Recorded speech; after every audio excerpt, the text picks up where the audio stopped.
иностранным партнерам, сидящим в этом зале. Хочу вас поблагодарить за то, что вы проявляете такое уважение к России, внимание к развитию отношений между нашими государствами. И надеюсь, уверен, что вся наша работа в эти дни пройдет на самом высоком уровне и с результатом для всех нас. Рад всех вас приветствовать на Восточном экономическом форуме.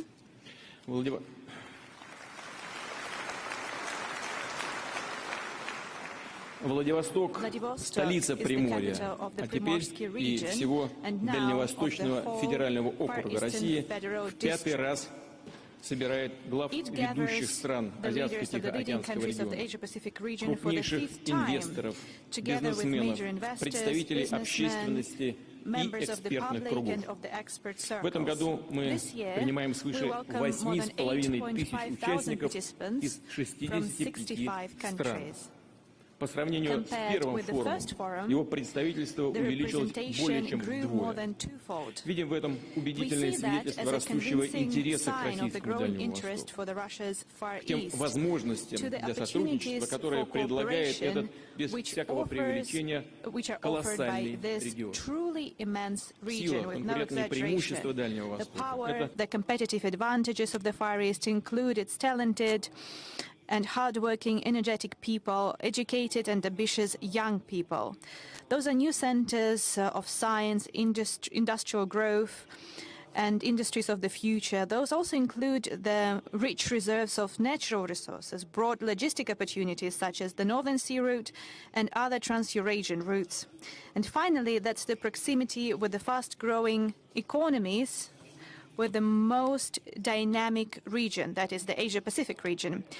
Naturally, when we adopted the long-term strategy for the development of the Far East in the middle of the 2000s, that is 15 years ago, we focused on the maximum degree of openness for the region, for it to be closely integrated into the economic, transport, educational, and humanitarian space of the Asia-Pacific region, and if we look at it more broadly, of the whole world. For the development of international and border cooperation, investment and technological partnerships, and that is for the creation of new opportunities, first and foremost for our citizens, for their work and for their life. That was indeed a sharp historic turn. I would like to remind you that at the start and in the middle of the 20th century, and then during the years of the Cold War, many Far Eastern territories, for example, the Vladivostok itself, where we find ourselves today, had mostly military significance and were, as we said back in the day, restricted areas. This was also reflected in the development of those regions. Social and economic development was lacking. And I would like to highlight that over the recent years, the situation has changed drastically, and we are proud that the Far East has become one of the symbols of the openness of Russia, of innovation and determination, and eliminating all kinds of barriers for business and human communication. Undoubtedly, we understand that such a result would hardly be possible without strengthening the atmosphere of trust and constructive cooperation in the Asia-Pacific region as a whole. We want these positive trends to be developed further so that our common region would be safe and stable. Our relationships with India, China, the Republic of Korea, Malaysia, Mongolia, Japan, and other countries of the Asia-Pacific region are based on the principles of respect and honest dialogue. I'm convinced they have great prospects which tally with the growing role that the Asia-Pacific region is to play in the coming decades. I believe that all those gathered here, the high-level guests that we have with us today, would agree with that. On par with openness, we also have one more key principle of our massive plans to develop the Far East of Russia, and that is their long-term and consistent nature. We concentrate our resources and step by step we administratively boost our efforts. We reach our goals and we set new tasks before ourselves. We always strive for more. Over the last 15 years, we have managed to set the conditions so that the Far East would be on the track of advanced growth. And those are not just words. I can provide you some proof. A great beginning for such a work was the preparation for hosting the APEC summit in Vladivostok in 2012. We have invested great resources in modernizing transport, business, and educational infrastructure in the city, in improving the capital of the region as a modern, dynamic city for people, as one of the scientific and educational centers in the Asia-Pacific region. Of course, we understand that a lot remains to be done, but we have also achieved a lot. And then, based on our achievements, we will launch major infrastructure, transport, industrial projects. And at the same time, while we try to improve business climate in our country, we have also proposed drastically new, in many aspects unique, instruments of support for business in the Far East, which are globally competitive. I would like to address all our colleagues who are going to invest in the Far East of Russia. Please use these opportunities. You should study them once again. Those are not just promises. This is actual practical steps which already function. So in the region, we have 20 priority development areas for social and economic development with special conditions for industry, preferential tax treatment, and government support measures. We have already 369 registered residents there, and they have struck deals for more than 2.5 trillion rubles, and they have, we will provide more than 60,000 new jobs. They have already invested 344.8 billions of rubles in investment and created 19.5 thousand jobs. Now we have the free port of Vladivostok, which spans across 22 municipal entities, and its purpose is to help the integration of the Far Eastern regions in the economic space of the Asia-Pacific region.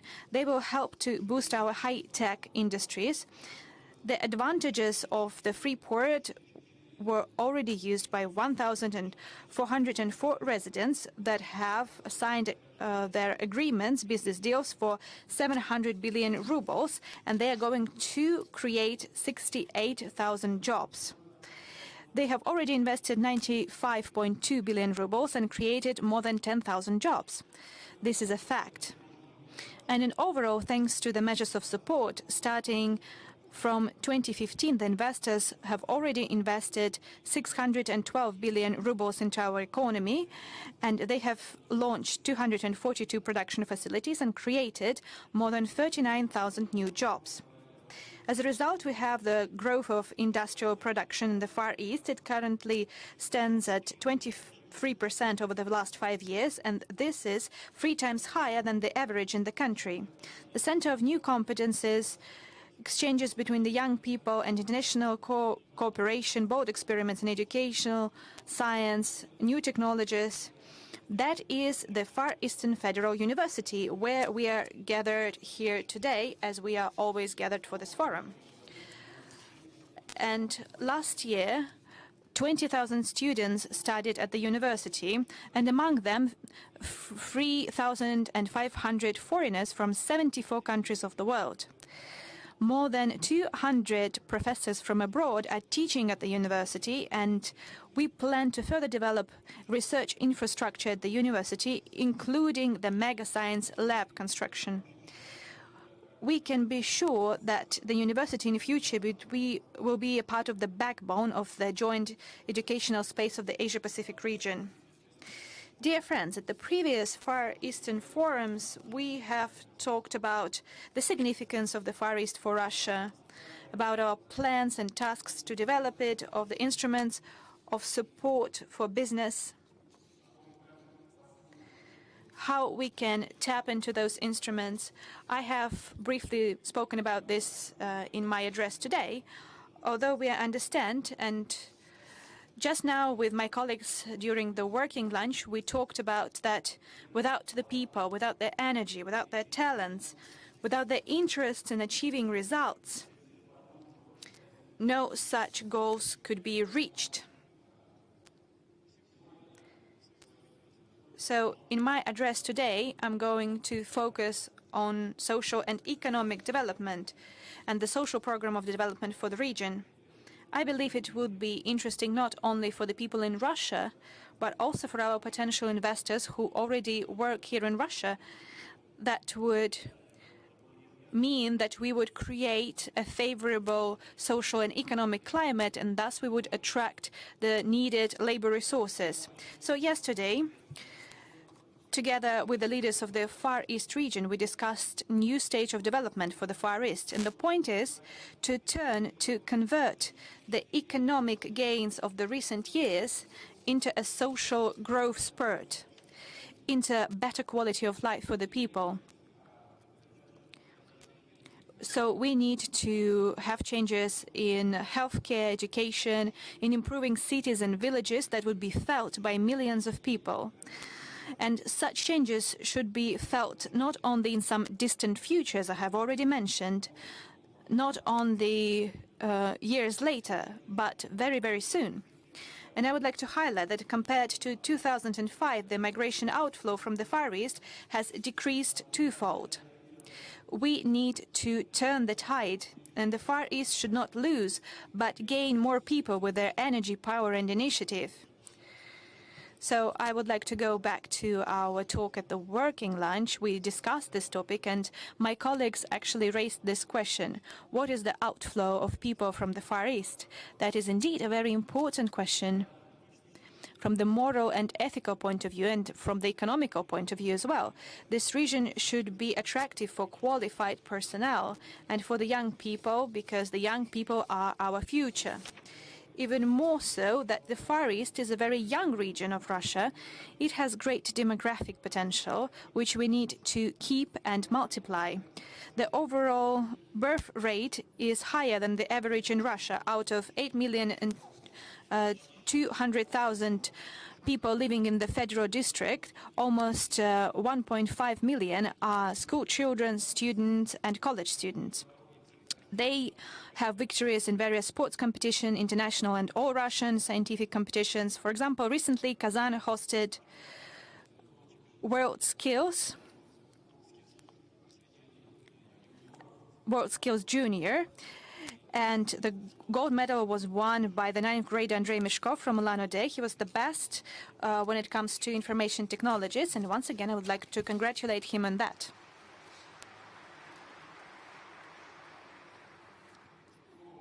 So we have talented, gifted, creative people here in the Far East. They are capable to take on the world and reach ambitious goals. So the first and key task for the new development of the Far East is to support the young people, to do everything in our power so that the young people would have the broadest opportunities to get education, find themselves in life and in professional setting, to start a family and raise their children, so that they would make their contribution into development of the Far East so close to them. And first and foremost, we need to boost the volume of construction, modern construction that is, and it should be affordable for the people. And yesterday, with my colleagues, the leaders of the region, we discussed this very question, and we want to launch a special mortgage program in the region. And young families could take a mortgage to buy a flat or a house in the Far Eastern regions only under 2% interest rate per year. And recently, we have a preferential interest rate in mortgage that is a 5% interest rate. And my colleague said yesterday that it was not enough. And I would like to tell the leaders of other regions that it is not possible to do all around the country, and that would actually have no effect, because this measure is there to attract highly qualified personnel to the Far East of Russia. We need to launch this program this year, and it would last for 5 years. And why? Because we need to define and earmark the financing and the sources of financing in future, because this is a long-term program. We need for it to cover the first stage market, that is the new construction, and for individual construction for those people who have taken the Far Eastern hectare, the so-called Far Eastern hectare. As the source of financing, we can use the money from the state program of the development of the Far East. And our healthcare system should be modern and accessible and affordable as well. And this primarily concerns the primary healthcare, the closest to the people. And the informatization and equipment of the medical centers, the first aid and obstetric centers, and maternity hospitals, and our air medical service is very important. This is required for the development of the Far East. We have observed this all over Russia, but here in the Far East, we need to create a truly efficient healthcare system which could be comparable and even would be better than the traditional practices and standards. This is not a thing we can do in a day, but we need to start today and start with the innovative pilot projects.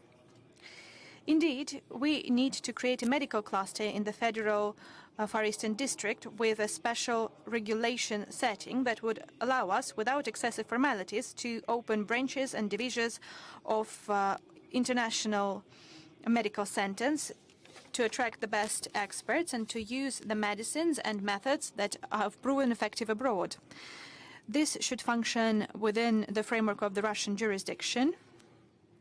All nuances have to be worked out by the relevant agencies and ministries, and first of all with the Ministry of Health of the Russian Federation. I have said multiple times that for the Far East we need to have special measures, advanced mechanisms and flexible instruments which take into account the peculiarities of those massive areas and the demands of people who live here. We have decided to be experimental, innovative when it comes to economy, attracting investment, and we have yielded a quite positive result, as I have already said. We need to act in the same key when it comes to social development. I ask all the federal agencies, all the colleagues who are involved in developing the region, to be led by this very logic, by the interests of the Far East, and that is the entire country. An important step for strengthening the educational awareness raising and humanitarian space of the country should be the opening of a new cultural, educational and museum complex here in Vladivostok. But at the same time, we need to drastically upgrade the whole network of museums, libraries, theaters, cultural centers, leisure centers, additional education centers in the Far East of Russia to make them vibrant, interesting, modern centers which would attract people of all ages, children and young people. We have just discussed this very question. I mentioned our prior meeting for the third time, and Mr. Shinzo Abe here said about the attractiveness and the tourism potential of the region. Yes, indeed, creating such a major all-Russian cultural and awareness-raising center with branches of our leading museums, such as the Tretyakov Gallery, the Hermitage Museum, the Russian Museum, the Mariinsky Theater branch, would undoubtedly increase the tourism potential of the region multifold. It is especially important, that is, development of culture for the small cities here, and I would like to give you a few numbers. Out of 1,834 populated areas of the Far East, 1,614, those are areas where less than 1,000 people live, more than 5 and less than 1,000, and the distance might reach up to hundreds of kilometers. So we need to take that into account as well, and we talked about it with the leaders of the region. We need to adapt our all-Russian programs such as county doctor and county teacher to the conditions of the Far East. For example, we might increase the payments for physicians, physician assistants, teachers, especially those who come to the very small villages in the Far East. We can increase those payments compared to the average in Russia for the Far East twofold. And undoubtedly, we need to think about the future. It is closely linked to the young people and children today who love their region, who want to live and work here. They need to receive quality education regardless of their income and their status. That is why we need to provide employer-sponsored education and special budget-financed openings for highly required specialties, so that the young people would be sponsored by the budget, but also by the potential employers, and they could be certain that jobs await them and they would be guaranteed to get a job. And the young people and people of all ages should have the opportunities to access distance education, as well as telehealth, information resources, and electronic public services, digital platforms and services which open up new horizons for the creation and launching of their own business. I would like to remind you that more than half of internet users of our planet live in the Asia-Pacific regions, and that is why the Far East should meet the standards of the digital infrastructure which are set in the world, including the high-speed internet coverage. I would like to ask the government to take that into account when implementing the national program Digital Economy of Russia. We need to have a digital environment which is comparable to the scope of challenges of our time and rapid technological advancements. That is why our second important strategic task, the Russian Far East, should become one of the global centers of high technologies and competences, new industries, and new areas of production. That is the focus of the leading quality jobs for well-qualified professionals. Thank you. And first and foremost, for the people living in the Far East, for those citizens of Russia who live here in this region. And this is our principal position. We have the groundwork laid for that. And here on the Ruski Island, we have a massive innovative cluster. We are also advancing our space industry around the spaceport of Vostochny. Aircraft construction and gas processing is also developing here, as well as chemical industry.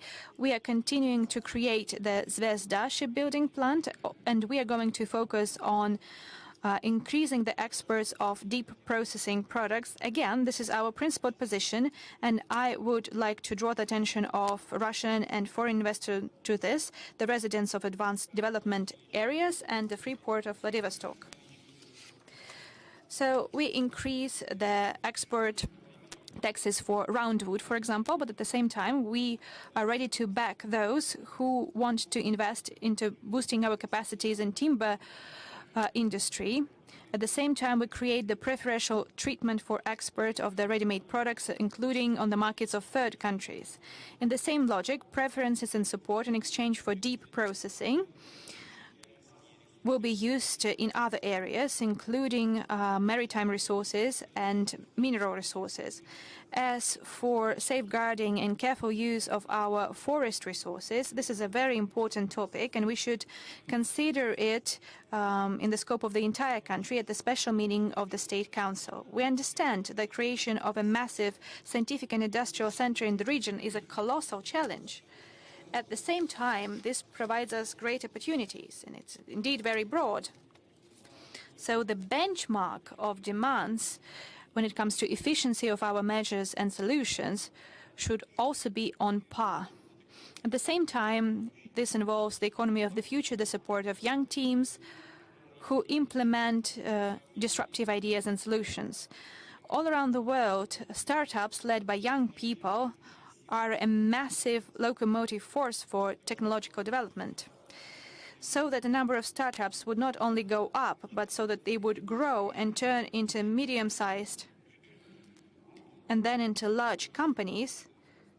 We need not only legal support, We also need regulatory environment as well as efficient financial instruments. So I suggest that we create a special venture capital fund in the Far East. We talked about it yesterday, and I agree with that. So I would ask the government to come up with special proposals because we have financial resources to support that. And the third strategic goal, what we set before ourselves, is also very ambitious, and it is in line with the global environmental agenda, with the challenges that not only Russia, but also the entire planet faces today. We are talking about the development of the Russia's Far East as a global natural and tourism center, as an international experimental ground where we could test various approaches to resolving the most important issue for all of us. That is how to strike the proper balance between economic activities, the development of ecotourism, accessibility of nature for the people, and at the same time safeguarding our unique ecological systems. And today, the unique beauty of the Far Eastern areas attracts hundreds of thousands of tourists. In 2016, the region was visited by 5.2 million people, including 750,000 foreigners. And last year, almost 7 million people, and around 1 million of them were citizens of other states. The reaches include the Lake of Baikal, the Kronetsky Natural Reserve in Kamchatka, the National Park Alhanai in Zabakalya region. All in all, there are 64 designated conservation areas in the region of federal significance, and I would like to highlight that I have already tasked my team to count and to define the borders of all those conservation areas, national parks, etc., etc. We need to accelerate this work all over the country, and in the Far East, we need to do that first and foremost. Then we need to launch the PPP projects in tourism, to invite responsible investors, to offer them a preferential regime while keeping in line with the criteria of ecotourism. And we need modern information resources so that the people could swiftly and conveniently receive all the necessary information, when and where they can go, what tourist route they should choose, and foreign citizens could also receive their visa very rapidly. And by the way, here in the Far East, we have first introduced the e-visa system.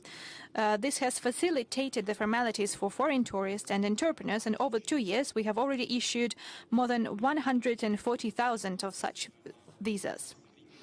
All the development goals and the modern quality of life standards need a new level of mobility, and for the Far East, this is first and foremost a developed air traffic system, accessible tickets for flying inside the region as well as to Siberia and Central Russia and abroad. Up to 2024, 40 airports would be reconstructed in the Far East, and to expand local air traffic and to upgrade the fleet of regional and local planes and helicopters, we need to use the capacities of aircraft plants in Lanode, Komsomolsk, on Amur, and Arseniev. And the priority for all aircraft companies around the world is safety, security, and comfort. And for those companies working in the Far East, one more priority should be affordability of tickets. I guess it would be only rational that their companies who want to expand their presence in the Far East should have responsible and rational pricing policy, and they would have preferential access to clients in a much more advantageous routes. We have talked about it with the Minister of Transport, and this system works in practice, and probably we need to have it set in various documents. And for this region, this is well justified, and we need to think up of regulations to set it in stone, so to say. Dear friends, we have massive goals to develop the Far East. Major goals always translate into partnership and uniting our efforts. And we want to have such cooperation open for those who are interested in it. And we believe in the future of our cooperation and the future of the Far East of Russia. But for us to be successful, as well as to be successful all over our country, we need for the society and community to be consolidated and to be ready to pitch in and to make a contribution and their energy to the overall result. We have such an environment that all plans and all dreams will come true, even the boldest one. I would like to wish every success to the participants of the forum and all the best. Thank you for your attention. Спасибо. Thank you.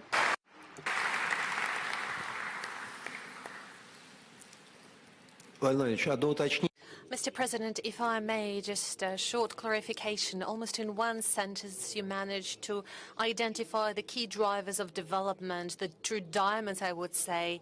Komsomolsk, Konamora producing the most modern planes, more factory, and the Zvezda shipyard, and the advanced development territories. By saying that, do you believe that foreign investment might also go to such venues like Zvezda shipyard and the space launching facility? Certainly. Speaking of the airplanes factory, they already exist and there are foreign investments in place. We know it very well, and the whole world knows that we have our amazing fighter aircrafts, Su-30 or 34, world-renowned 2+, Su-35, and the 5th-generation aircrafts 57. But Superjet, Sukhoi Superjet, is something that has been produced by us together with our Italian and French partners. We are working on that, and we are open for foreign investment. We have nothing to hide. Although we do have something to hide. Yeah, but we'll be very cautious in closing the type of information that is protected. But at the same time, we have all the opportunities to successfully develop our cooperation. As for the space launch facility, it's not a military facility, it is a civil one. And we're discussing who should be the one constructing the next stages of it. But generally, the space launch facility is designed to do the launches for civil purposes. We therefore believe it is not just possible to work together with foreign partners. We're very much interested in that type of cooperation, and we very much invite them to participate. We already have joint projects with India in the space area. We actively collaborate on that with our colleagues from People's Republic of China. We have good cooperation with the European Space Agency. And we hope that in the future it would develop even further. We work with the United States as well. We are doing quite a lot of launches in the interest of our partners and also in the interests of the United States. And those launches are planned to be shifted to the Vostochny space launch facility. So I do not see any single area that could be closed for cooperation with our foreign partners. On the contrary, we're very much interested in engagement of that type, including the Zvezda shipyard. We visited it just yesterday with Prime Minister Modi. Of course, we'll be constructing the most advanced high-tonnage vessels, and there will be all type of services that are suitable for working on the shelf in the Arctic zone, and in particular for transportation of LNG and oil products, any type of cargoes and freight. And yesterday we discussed it with the Prime Minister that we'll be searching for opportunities of joint work. Probably there might be some specific vessels that be constructed here. It is an international cooperation that is flourishing in this way. So some of the vessels could be built in Russia, while some of them might be completed at the shipping yards in India, and a renowned leading Russian company in the area. Rosneft, an oil and gas company, is the owner of one of the largest processing facilities in India. They purchased the controlling stock lately, one of the biggest refineries, and that includes one of the largest seaports in India. So we have a lot of potential points for cooperation. There are no issues that are closed for cooperation. On the contrary, we're very much interested in that. Thank you.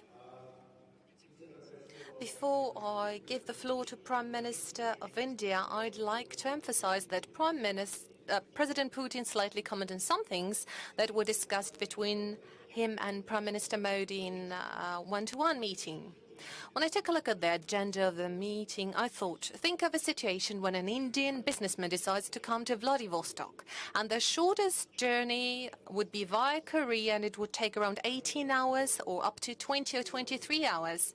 Obviously, the speed of reaching India from Vladivostok and vice versa would be much faster if that is a maritime route as suggested by Prime Minister Modi between Chennai and Vladivostok. And today we see this type of high connectivity emerging. Mr. Prime Minister Modi, please take the floor.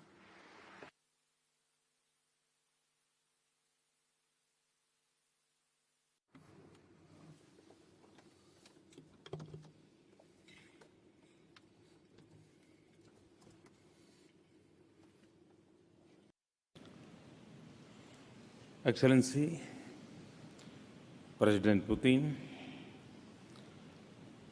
President Batulga, Prime Minister Abe, Prime Minister Mahathir, friends, Namaskar, Dobry Din.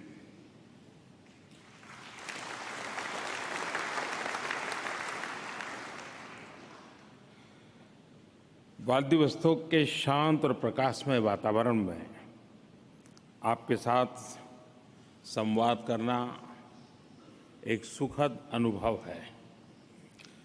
सुबह का उजाला यहाँ से होकर दुनिया में फैलता है और पूरी दुनिया को ऊर्जावान बनाता है।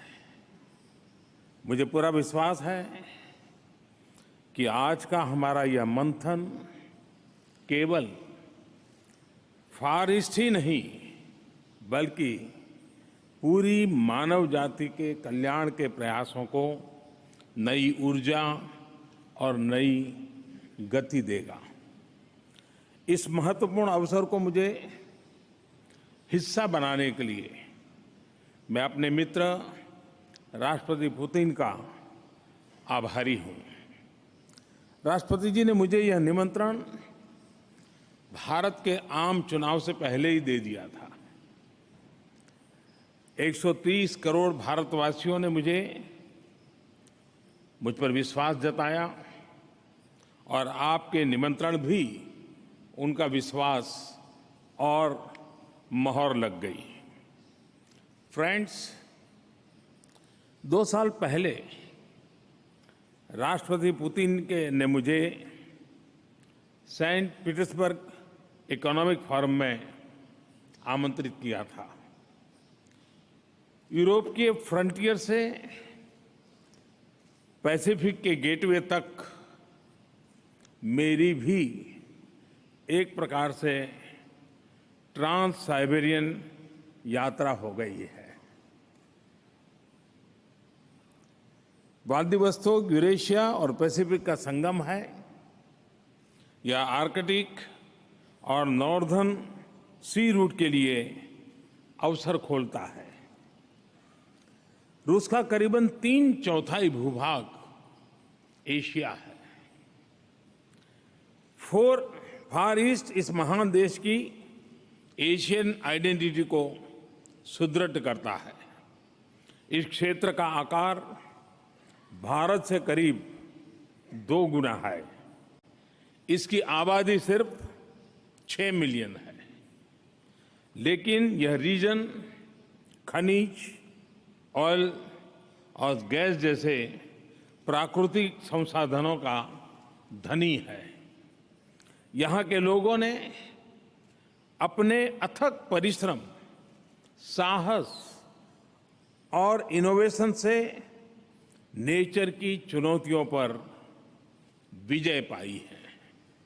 यही नहीं, कला, विज्ञान, साहित्य, स्पोर्ट्स, इंडस्ट्री और एडवेंचर, मानव गतिविधि का ऐसा कोई एरिया नहीं है जिसमें फार ईस्ट के लोगों ने, व्लादिवोस्तोक के बाशिंदों ने सफलता हासिल ना की हो।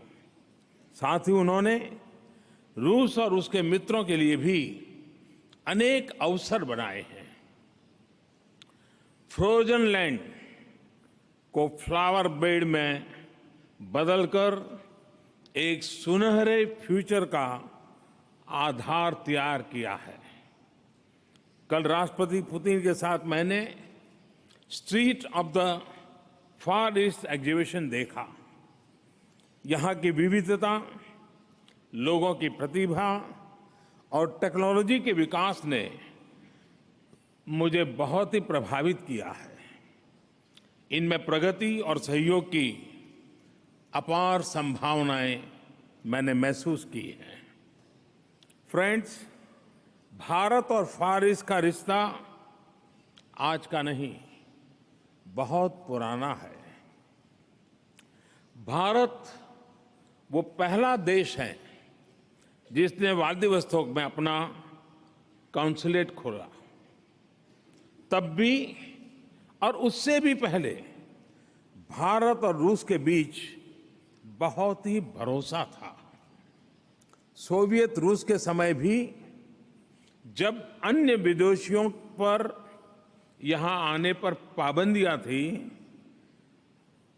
व्लादिवोस्तोक भारतीय नागरिकों के लिए खुला था।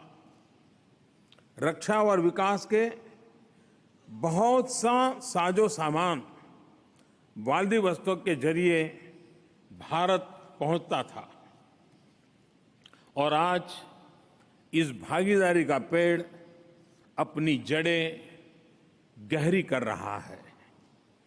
दोनों देशों के लोगों के लिए सुख समृद्धि का सहारा बन रहा है। भारत ने यहां एनर्जी सेक्टर और दूसरे नेचुरल रिसोर्सेज जैसे डायमंड में महत्वपूर्ण निवेश किया है। सखालिन के ऑयल फील्ड्स भारतीय निवेश की सफलता का एक उत्तम उदाहरण है। फ्रेंड्स, राष्ट्रपति पुतिन का फार ईस्ट के लिए लगाव और उनका विजन इस क्षेत्र के लिए ही नहीं, भारत जैसे रूस के पार्टनर्स के लिए अभूतपूर्व अवसर लेकर के आया है। उन्होंने रशियन फार ईस्ट के विकास को national priority for the 21st century घोषित किया है। उनकी होलिस्टिक अप्रोच यहां जीवन के हर पहलू को, इकोनॉमी हो या एजुकेशन, हेल्थ हो या स्पोर्ट्स, कल्चर हो या कम्युनिकेशन, ट्रेड हो या ट्रेडिशन, हर एक को बेहतर बनाने का प्रेरक प्रयास है। एक और उन्होंने इन्वेस्टमेंट के रास्ते खोले हैं, तो दूसरी ओर सामाजिक सेक्टर्स पर भी उतना ही ध्यान दिया है। मैं स्वयं उनके इस विजन से प्रभावित हुआ हूं और इसे शेयर भी करता हूं। भारत उनकी इस विजनरी जर्नी में कदम से कदम मिलाकर रूस के साथ चलना चाहता है। मैं अपने अनुभव के आधार पर कह सकता हूं कि फार ईस्ट और व्लादिवोस्तोक के रैपिड, संतुलित और समावेशी विकास के लिए राष्ट्रपति पुतिन का विजन जरूर कामयाब होगा, क्योंकि यह रियलिस्टिक है और इसके पीछे यहाँ के मूल्यवान संसाधनों और लोगों की असीम प्रतिभा है। उनके विजन में इस रीजन के लिए और यहाँ के लोगों के लिए सम्मान और प्यार झलकता है।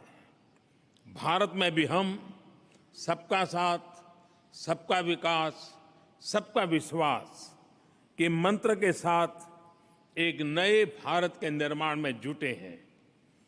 2024 तक भारत को $5 ट्रिलियन की इकोनॉमी बनाने के संकल्प को सिद्ध करने में जुटे हैं। तेजी से बढ़ते भारत और उसकी प्रतिभा की इस रीजन से भागीदारी एक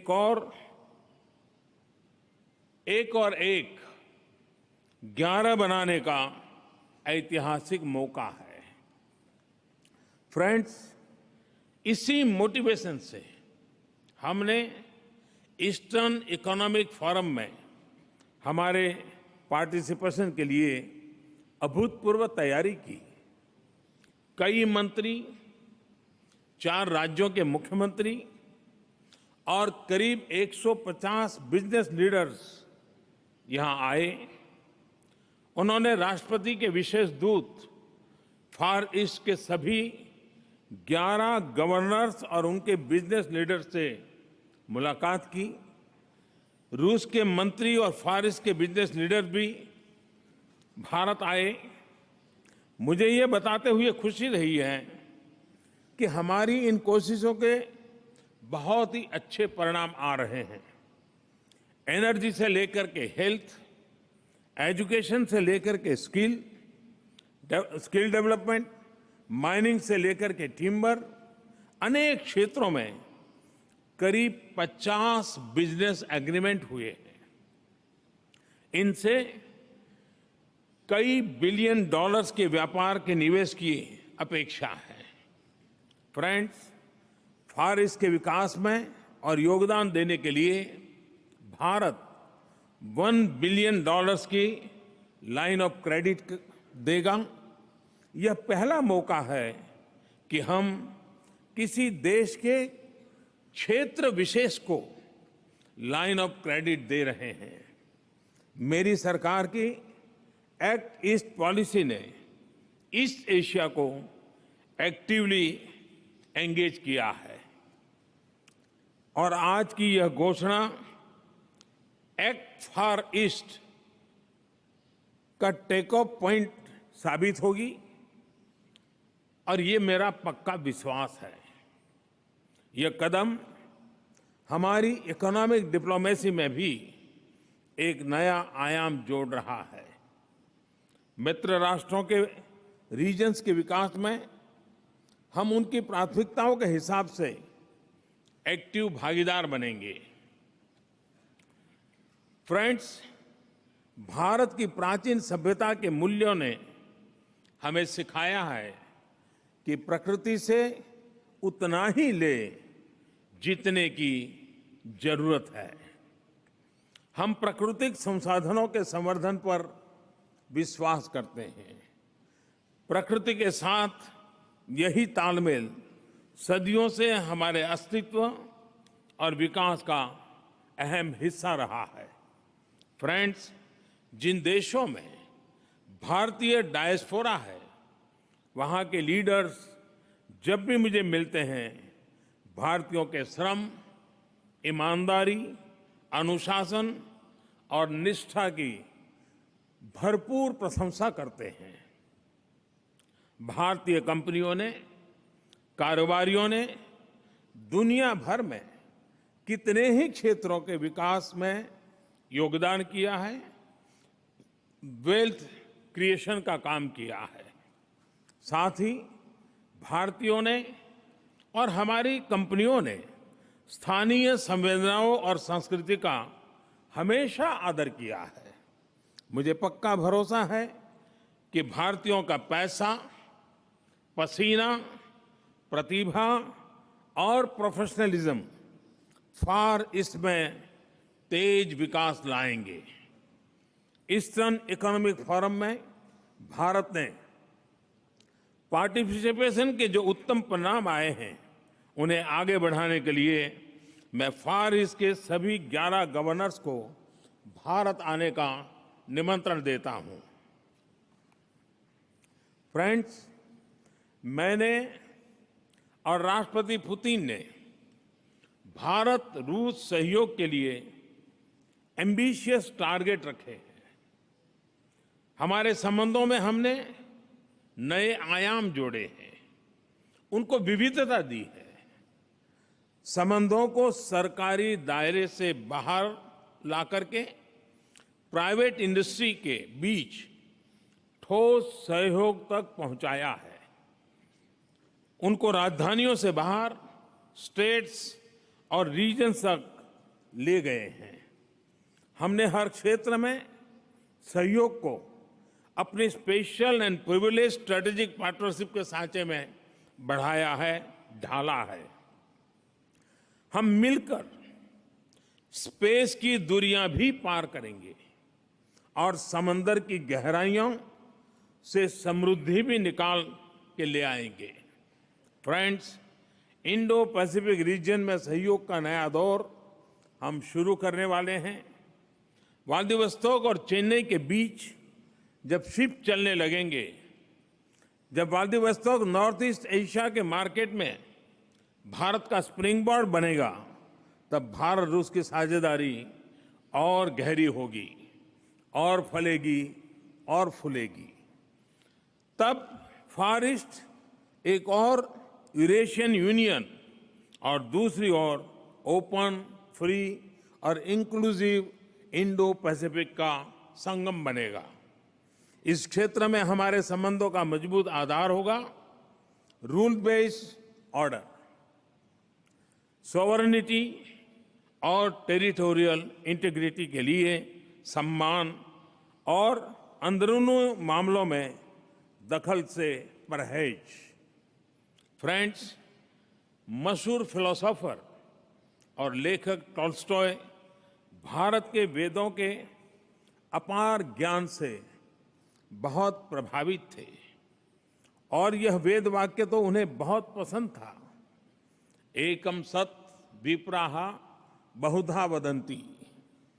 उन्होंने अपने शब्दों में इसे ऐसे कहा था, all that exist is one, people call that one by different names. इस वर्ष पूरा विश्व महात्मा गांधी की 150वीं जन्म जयंती मना रहा है। टॉल्स्टॉय और गांधी जी ने एक दूसरे पर अमिट प्रभाव छोड़ा था। आइए भारत और रूस की साझा प्रेरणा को हम और मजबूत करें, एक दूसरे की तरक्की में और अधिक भागीदार बने, अपने शेयर्ड रीजन और विश्व के स्टेबल और सिक्योर भविष्य के लिए मिलकर के काम करें। ये हमारी साझेदारी के नए अध्याय की शुरुआत होगी। मैं जब भी रूस आया हूं तो भारत के लिए यहाँ प्यार, मैत्री भाव और सम्मान ही पाया है। आज भी इन्हीं भावनाओं का अनमोल उपहार और गहरे सहयोग का संकल्प यहाँ से लेकर के जा रहा हूं। मैं अपने मित्र राष्ट्रपति पुतिन का विशेष धन्यवाद करना चाहूंगा। हम जब भी मिलते हैं तो बहुत खुले दिल से और बहुत समय लेकर के मिलते हैं। कल अपनी तमाम व्यस्तताओं के बीच उन्होंने मेरे साथ अलग अलग स्थानों पर कई घंटे बिताए और रात के 1 बजे तक हम एक साथ रहे।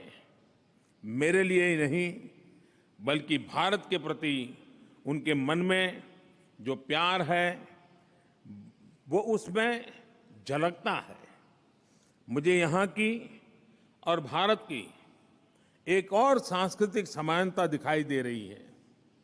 मेरे होम स्टेट गुजरात में बाय बाय की जगह, बाय बाय नहीं कहते हैं, बाय बाय की जगह आवजो कहते हैं, जिसका मतलब है आप फिर जल्दी आइए। यहां कहते हैं दसवीं दानिया।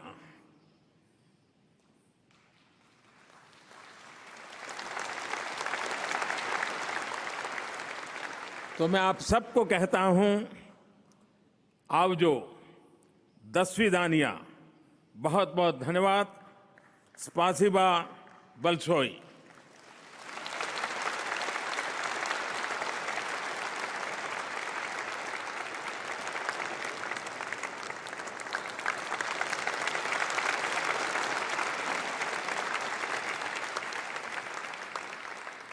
Владимир Ильич, губернатора можно командировочные оформлять 11 дальневосточным как? For the trips of the governors, they should go to the accounting office. Mr. Prime Minister, one quick question from the news. Unfortunately, there is a reason why the turnover between Russia and India can grow even more. I heard that in the news, Indian people have fallen under the sanctions of the United States. These are the companies that are involved in oil trade. What would you say about that?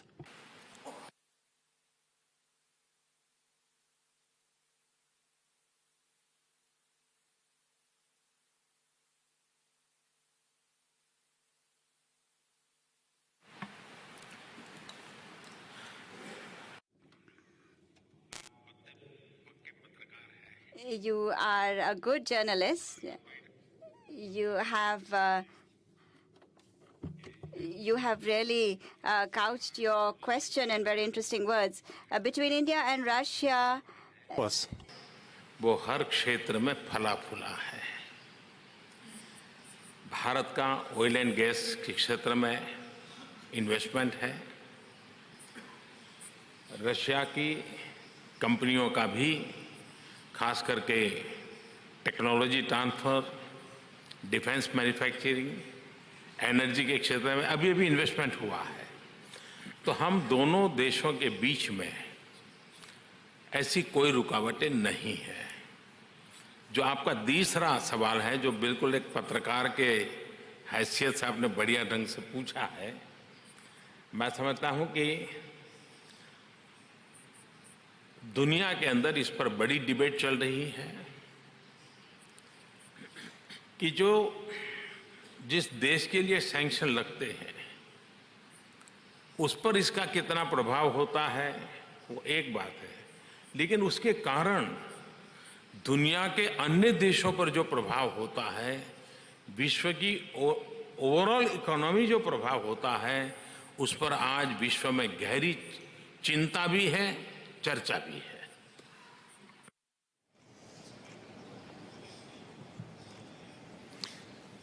Ну, давайте вернемся к иранской теме, потому что мы мимо нее не пройдем чуть попозже. А сейчас все-таки у нас часть, связанная с официальными выступлениями. И президент Монголии, который только что принимал Владимира Владимировича у себя. Пожалуйста, президент Баталга, прошу вас подойти к сцене. К подиуму, к трибуне. Ну, он может и на подиуме выступить. Посмотрите, как он выглядит. Все-таки чемпион мира по самбо. He's world champion in sambo wrestling. баярлалаа. Ингээд Улсын орны ерөнхийлөгч Владимир Владимирович Путин, Япон улсын ерөнхий сайд Шинзо Абе, Бүгд найрамдах энтэг улсын ерөнхий сайд Нарендра Моди, Малайз улсын ерөнхий сайд Махатир Мохамед мөн та бүхэн хатагтай ноёдоо та бүхэнд энэ өдрийн мэндийг хүргье.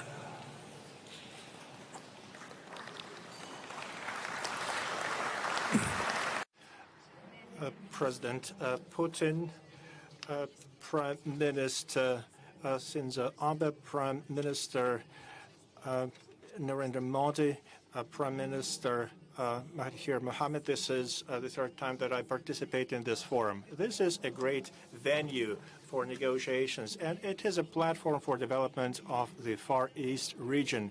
It is also a place for collaboration between Asia-Pacific region countries. We have a good tradition that was established during this forum. Leaders of different industries come together to talk about their business and to create new partnerships. I would like to share some of my thoughts about the growth of collaboration between our economies. This is the main theme of this forum. Our citizens communicate through social networks. Communication is very fast. We, the leaders, have the responsibility to improve the quality of our economies, improve the situation with the development, and fight poverty. There are various technologies and solutions that we can use to give our citizens better lives. I encourage you to think about the opportunities to eliminate problems and barriers that stand in the way of achieving this goal.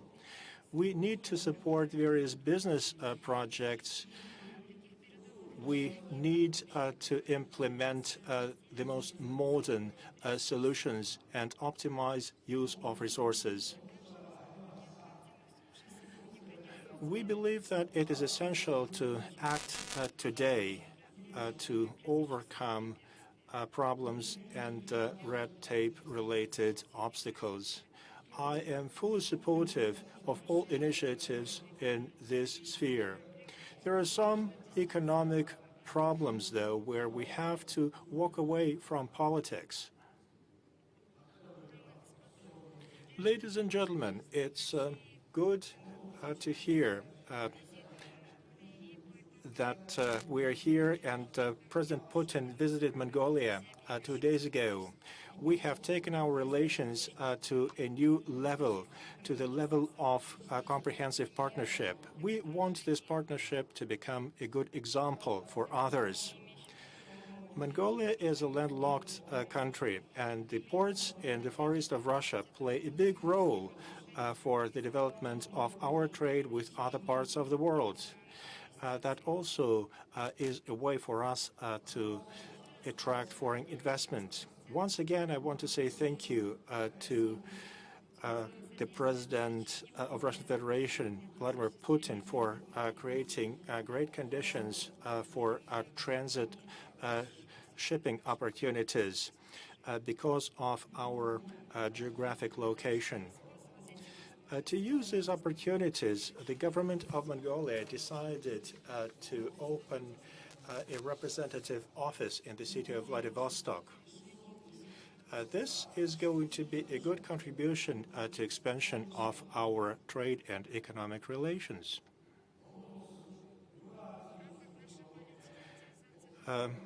We want to increase trade and collaboration with Eurasian region countries. We are working together on signing of a free trade agreement between Mongolia and Eurasian Economic Union. We are confident that a free trade agreement would play a big role in reducing tariff and non-tariff barriers to trade, and it would help us to fully use the resources of our economies. To increase integration, we launch joint infrastructure projects with Russia and China. We want them to be as effective as possible. We have a joint program of building an economic corridor between the three countries. We are implementing this economic corridor, and this is going to put the regional cooperation on a new level. We work very hard in this direction.